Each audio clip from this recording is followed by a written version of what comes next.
Jadi bisa terjadi bahwa pasangan yang dulunya seperti ini setelah perkawinan berubah. Berubah. Banyak terjadi. Dan ini kasus di dalam apa? Hubungan perkawinan.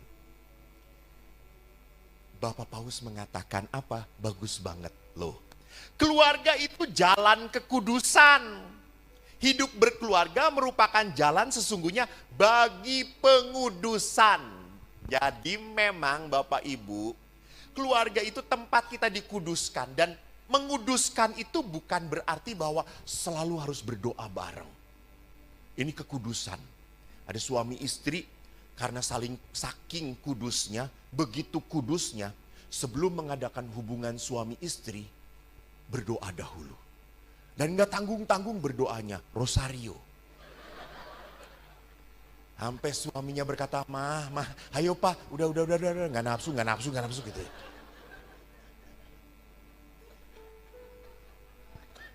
Jadi pengudusan itu bukan berarti seperti itu. Pengudusan itu berarti apa? Ingat, jalan kekudusan itu selalu harus melalui penderitaan. Maka memang kelemahan pasangan itu hadir dalam hidup Anda untuk menguduskan Anda. Lihat, untuk menguduskan Anda. Jadi di sini pertanyaannya tahan atau tidak? Kalau Anda bertahan dan bisa menikmati, Anda kudus. Anda kudus. Kalau Anda tidak tahan dan melarikan diri, berarti Anda jatuh di dalam apa? Di dalam pencobaan. Jadi memang sarana di dalam kehidupan perkawinan adalah pasangan yang mengasah kita, yang membentuk kita. Jangan pikir para pastor pun hidup di dalam biara ataupun para suster, weh kudus. Enggak, wedus mereka. Kita tuh di pastoran tidak bisa tinggal dengan pastor yang cocok. Fransiskan, Salib Suci, Projo pun sekarang menganut ketaatan. Uskup berkata, dengan ini kamu tinggal dengan ini. Nggak bisa, Bapak Uskup provinsial boleh nawar? Enggak, terima. Dan kalau cocok, enak. Banyaknya tidak cocok. Apalagi komunitas laki-laki. Ya itu kan jarang ngomong toh. Saya pernah dengan teman imam saya naik mobil dari Cipanas sampai Gadok. Itu cuma berapa kilo. Tapi macet. Jadi 4 jam. Berdua. Saya itu kan orangnya ngomong terus. Pastor yang satu tuh diem gitu. Terus saya tuh kan ngomong, pastor di sini tuh ya sepanjang jalan Cipanas ini ada sate kambing yang enak-enak loh pastor. Apa jawab dia? Oh. Lalu saya tidak mau putus asa. Dari Cipanas sampai Gandok itu ada orang yang ngejualan gemblong. Anda tahu gemblong? Gemblong itu semuanya ya di tepi jalan. Merek apa pak? Mereknya, merek nggak tahu. Saya pikir punya saham di situ gitu. Mereknya Yanti, Bu Yanti. Dari awal sampai sana Yanti semuanya. Terus saya tuh ngomong, Romo, kita belikan gemblong cuma murah. Kita beli yuk dari si atas sampai bawah, sama nggak rasanya? Apa jawab Romo itu? Udah kenyang, nggak jadi lagi. Terus saya masih mau ngajak ngomong. Kan di perjalanan itu kalau macet ada orang yang pakai baju-baju Power Ranger gitu. Seperti itu. Cari uang. Terus saya minta orang-orang sekarang tuh kreatif ya cari duit. Mereka melakukan apapun supaya dapat duit. Lihat orang-orang ini. Apa jawaban dia? Iya. Sampai di bawah saya muntah darah saudara-saudara.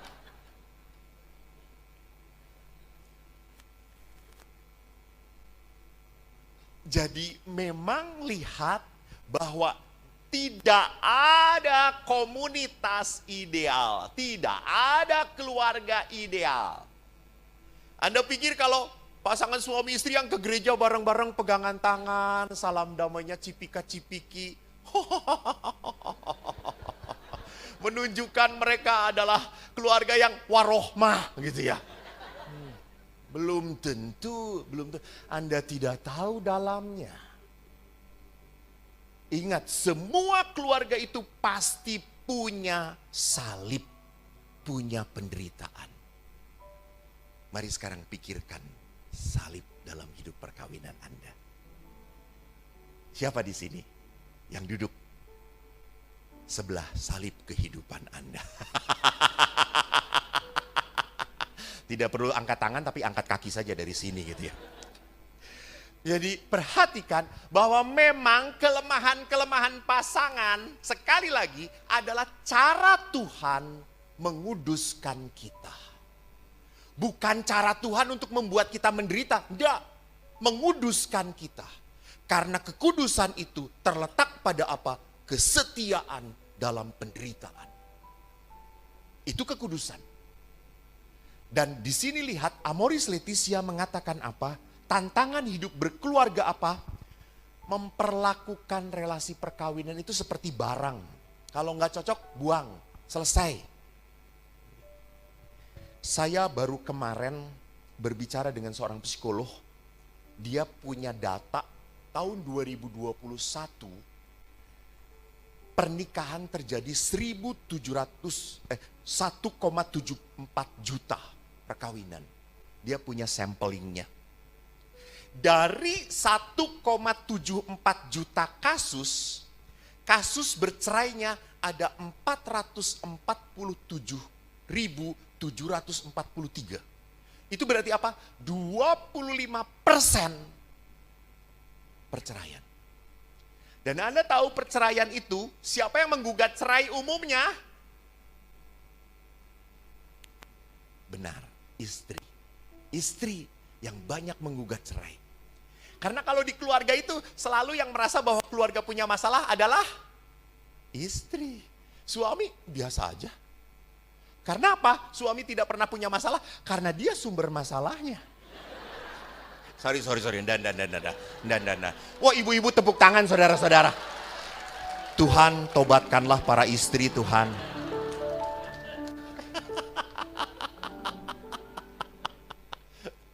Karena bukan, maaf bapak-bapak. Karena bapak-bapak mau punya masalah, mau apa? Udahlah, jalaninlah gitu ya. Tapi para istri selalu merasa keluarga kita tuh harus kayak gini, harus kayak gitu ya. Harus kayak itu. Jadi istri tuh jalannya cepat, lari, suami tuh santai gitu. Udah gini aja bisa, kenapa harus kayak gitu gitu ya. Sehingga Anda gak sabar, Pak. Si bapak, hah? Maka yang sering cepat kena serangan stroke itu siapa? Laki-laki, karena udah kebiasaan. Lalu diteruskanlah, akhirnya stroke gitu ya. Dan hati-hati pada saat diselidiki, rupanya kasus 2021 perceraian terjadi paling utama faktor ekonomi. Sorry, jangan katakan ekonomi itu berarti kekurangan. No. Ekonomi itu terjadi karena apa? Suami istri karena alasan pekerjaan meninggalkan pasangannya. Saya sedih banget memberkati pasangan 2 orang dokter. Lalu yang satu ini laki-lakinya punya ambisi untuk spesialis. Dia ambil spesialis setelah menikah dan Anda tahu spesialis itu nggak gampang. Dan habis waktunya di kuliah atau di rumah sakit. Istrinya have no time. Akhirnya kasus yang menyedihkan apa? Suami berhasil spesialis, istri menggugat cerai. Kamu lebih sayang mencari karier kamu. Kau tidak sayang saya lagi. Ya. Perekonomian, ambisi. Jadi di sini akhirnya apa? Memecahkan kesatuan. Maka sering kalau saya tanya, Kalau demi alasan untung gede, apakah kita rela meninggalkan keluarga? Toh, pasti alasannya adalah, Romo, ini semua kan untuk siapa? Kalau bukan untuk keluarga, untuk keluarga. Dengan alasan seperti itu. Tapi jangan pernah lupa bahwa setan pun menggodanya di situ.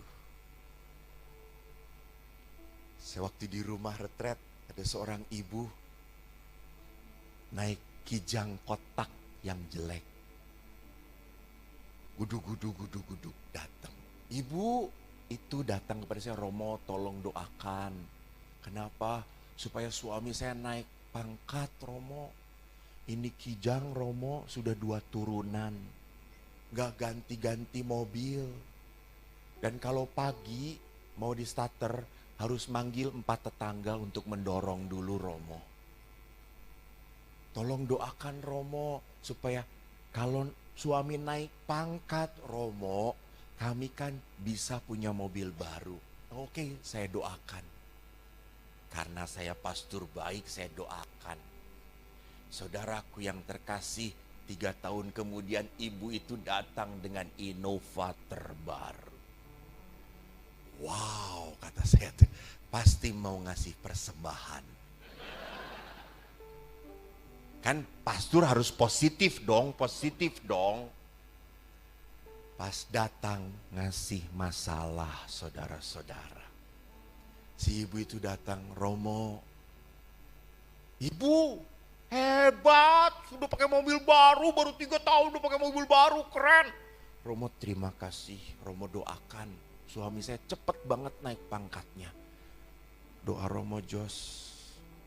Terus kenapa kok ibu wajahnya seperti itu? Itu Romo, setelah suami saya naik pangkat, dia tertarik pada sekretarisnya. Itu bonus naik pangkat, kata saya tuh. Terimalah. Hati-hati. Bahwa rejeki itu dari Tuhan, that's right. Tapi kalau kita tidak pandai menjaganya, memeliharanya, Anda akan kehilangan yang paling berharga dalam hidup Anda. Nah, sekarang mari kita lihat kasus-kasus yang ada. Suami istri sulit berkembang dalam hal cinta karena apa? Pornografi. Maka pernah ada, kalau saya sudah seminar, para suami istri berkata, Romo, kalau hubungan seksual tuh boleh nggak kita pakai gaya macem-macem? Boleh, silakan. Mau gaya melayang, dewa terbang gitu ya. Muncul dari dari kasur, boleh, kata saya, silakan. Terserahlah gitu ya. Jangan coba-coba malam ini ya. Langsung istri, kita praktekkan gitu ya. Romo Yosef jangan membayangkan, Romo Yosef menghayati saudaraku ya Tuhanku Yesus. Malah membayangkan, oh gimana ya itu ya. Tidak ada lawan.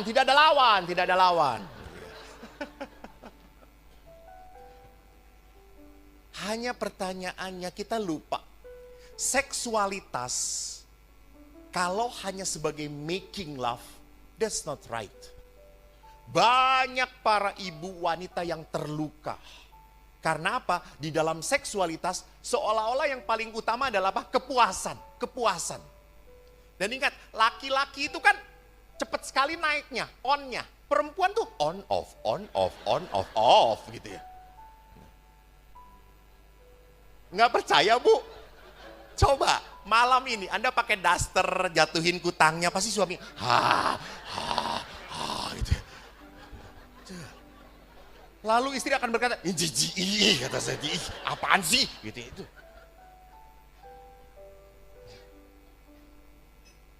Maka pernah seorang ibu berkata kepada saya, Romo, Saya tuh sudah menikah 10 tahun, sudah punya 3 anak, udah cukup lah. Suami saya udah gak perlu gitu-gitu lagi. Gitu.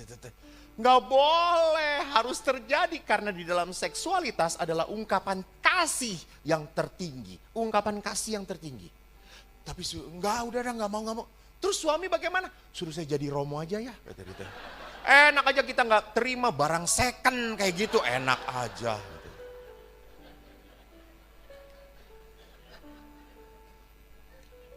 Bapak Ibu ingat, seksualitas menjadi berat kalau Anda cuma making love.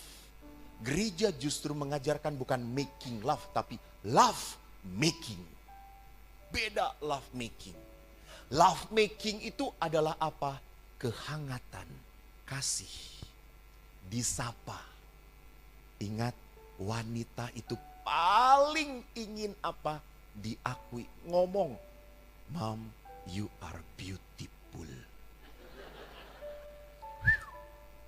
Betul. Walaupun bohong, nggak apa-apa.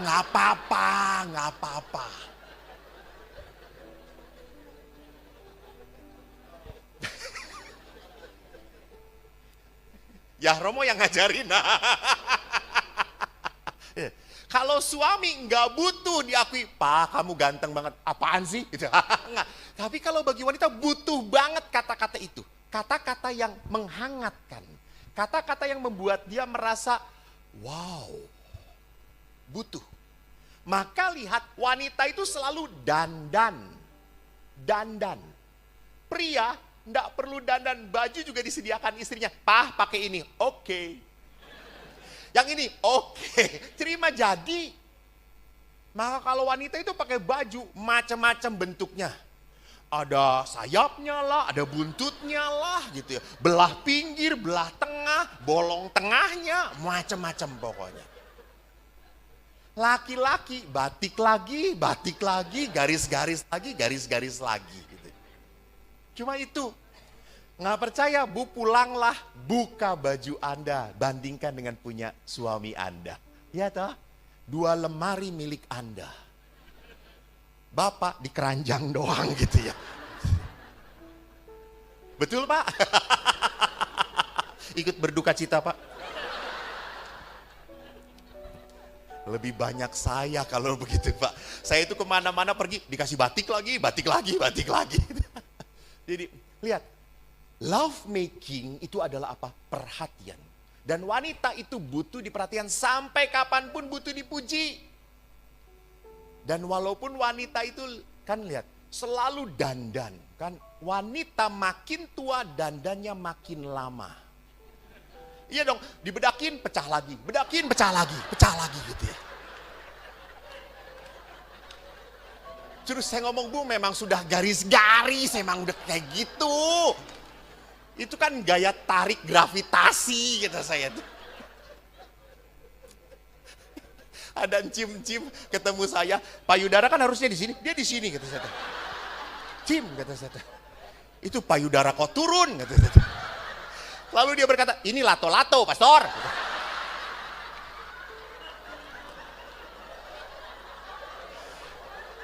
Bapak cukup, jangan membayangkan yang tidak-tidak gitu. Kemarin kan saya ke Lampung, lalu di Lampung itu saya nginap di Swiss Bell atau Sweetie. Terus saya di situ itu kebetulan ada ibu-ibu yang sudah senior, semua ibu-ibu.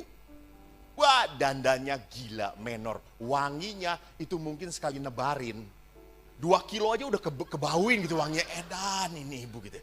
Dan saya itu bertiga ibu-ibu lalu saya. Dan di lantainya tinggi banget, jadi bareng terus. Lalu ada satu ibu, udah maaf ya. Kan sudah nggak jelas ininya tuh, reker gitu. Terus dia pakai extension. Terus dia ngomong ke temannya, kok berat ya gue buka mata. Saya itu asli, kan pakai masker, mau ketawa gini aja. Iya kan, di sini udah glamber, masih pakai extension ya berat gitu saja. Lalu temennya ngomong, itu 2, bulu matanya 2, katanya.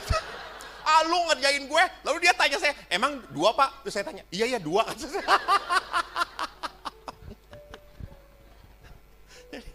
demi sebuah penampilan gitu ya. Demi sebuah penampilan gitu. Maka ibu-ibu pun sama, kalau undangan pakai korset semuanya toh, tekan semuanya. Setelah dipulang di rumah, gitu, turun semuanya gitu. Nah, Pak, tetap pujilah, Mam. Keren. You are beautiful, you know. Love making itu harus ada verbal, juga harus ada sentuhan, bimbing. Para perempuan mengatakan, Romo, kalau suami saya pun menyentuh saya, membuat saya bahagia, membuat saya sukacita, saya rela langsung menyerahkan diri saya kok. Langsung gua buka, gak perlu pakai diperkosa. Tapi karena nggak ada love making tadi, akhirnya keterpaksaan. Sudah cukup, Anda makin seneng ngomong kayak gitu. Saya lewatin. Ini menarik. Saya mengatakan, I always thought love was shaped like a heart, but it's actually shaped like a cross. Cinta itu sepertinya wow, hati, no. Cinta itu salib. That is true love. Maka bagaimana supaya kita mencapai sebuah perkawinan yang terberkati? Pertama, saya mau mengatakan, kalau perkawinan itu berasal dari Tuhan, dan ini rancangan Tuhan, balik lagi pada Tuhan. Balik lagi. Pada saat Anda marah, tolong jangan langsung emosi. Jangan langsung ledakkan kemarahan. Saya selalu mengatakan pada para ibu bapak, Pak, Bu, sebelum Anda marah dengan pasangan, 3 kali salam Maria dahulu. Pak, kalau Anda mendengar istri Anda marah, hadapi dengan 3 salam Maria. Jos. Istri Anda, salam Maria, penuh rahmat Tuhan sertamu. Saya yakin piring namplok ke wajah Anda.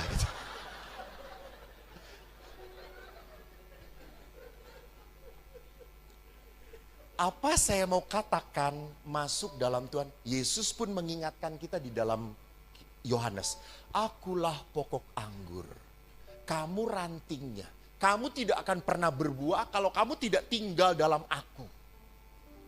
Jadi orang itu hanya kuat kalau orang bersama Tuhan. Ingat loh Pak. Dan jangan pernah lupa, kalau kita bersama Tuhan, semua akan dimudahkan. Enggak. Bersama Tuhan kita akan dikuatkan, bukan dimudahkan.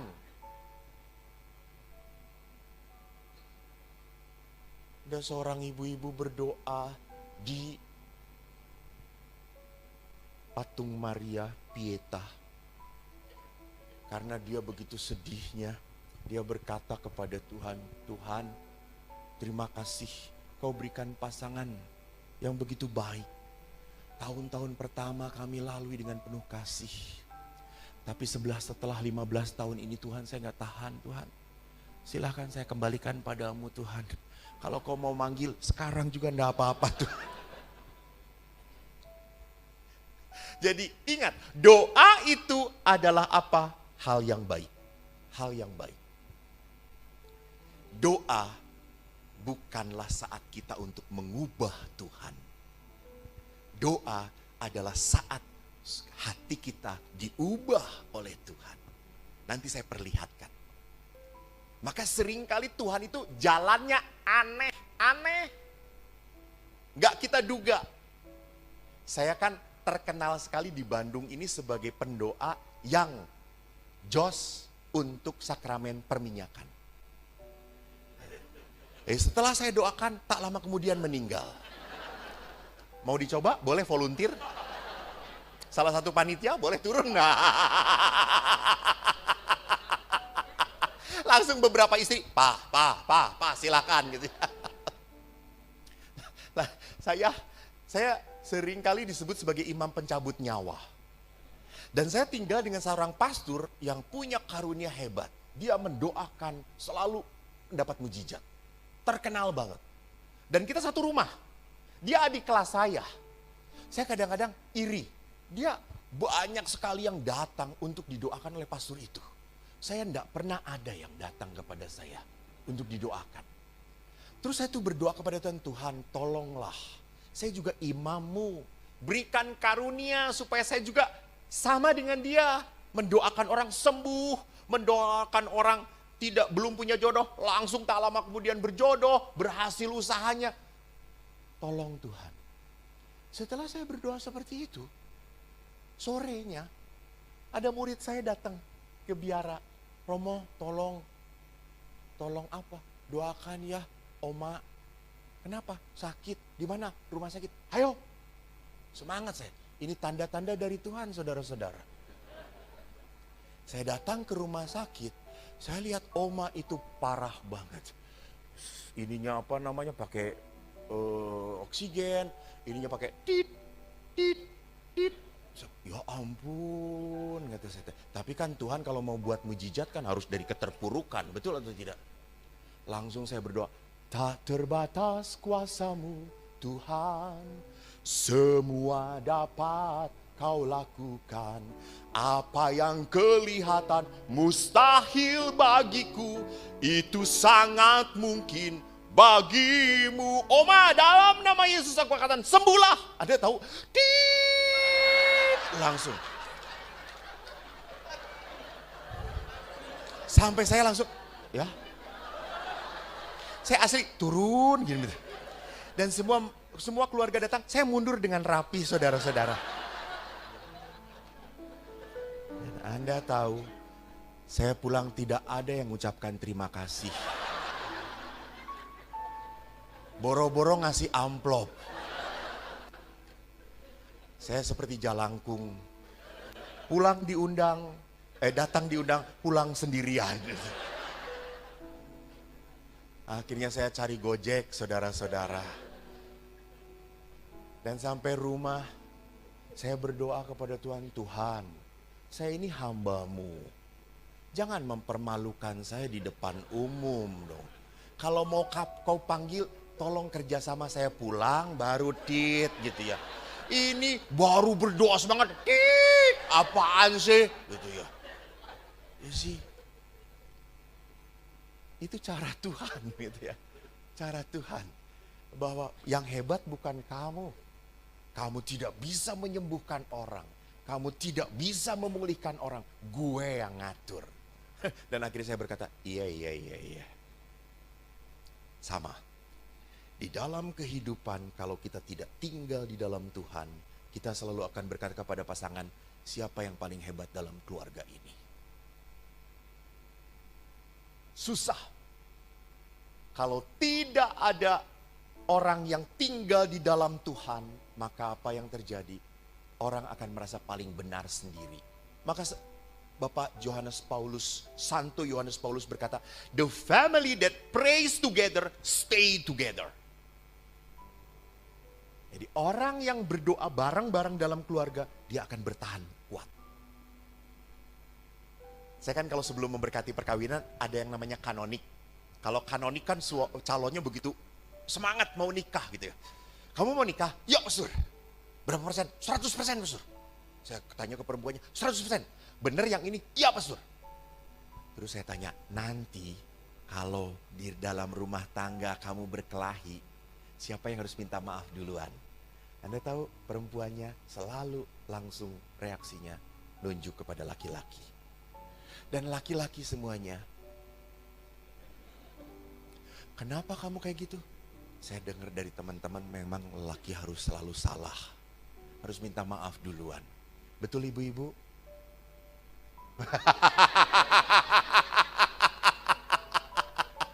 Lihat yang di depan saya memberi kesaksian. Betul. Laki-laki. Iya. Jadi perhatikan Bapak Ibu. Saya masih ingat. Siapa yang harus minta maaf duluan? Bu, menurut Ibu siapa yang minta maaf duluan? yang bersalah. Emang kalau suami istri bertengkar mau mengakui siapa yang bersalah duluan? Nggak ada. Lu yang salah, lu duluan. Gue kayak gini karena lu kayak gini. Siapa om yang harus yang lebih suci? Ya, tepuk tangan untuk om. Betul. Orang yang harus minta maaf adalah orang yang punya Yesus dalam hatinya. Maka betul bapak-bapak yang harus minta maaf. Karena bapak-bapak yang punya Yesus dalam hatinya. Haleluya. Karena bapak-bapak tahu upah di surga besar. Dilayani 7 bidadari. 1 hilang dapat 7 coy. Ibu-ibu.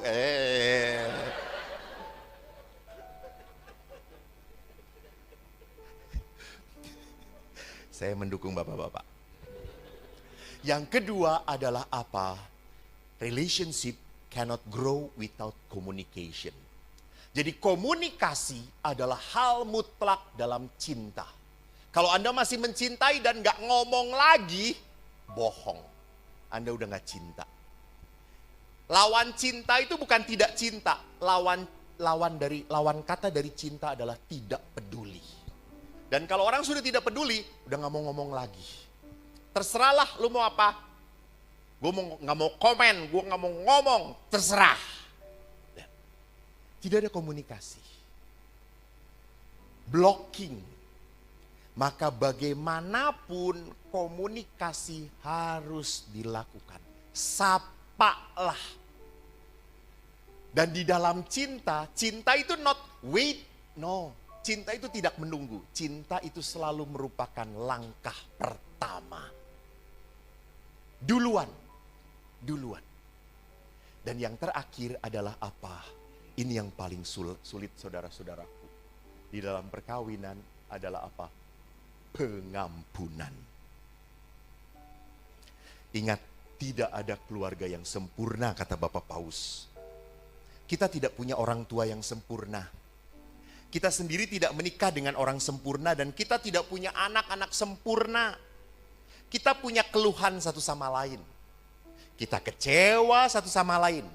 Oleh karena itu tidak ada pernikahan yang sehat atau keluarga yang sehat tanpa pengampunan. Maka Ibu Teresa berkata, if we really want to love, we must learn how to forgive. Dan memaafkan itu bukan karena pasangan Anda layak dimaafkan. Memaafkan itu bukan karena pasangan Anda berubah, bukan. Anda memaafkan karena Anda ingin bahagia. Karena kalau tidak bisa memaafkan, Anda ingat lagi lukanya, dan jengkel lagi. Ya, tidak. Marah lagi, kesel lagi.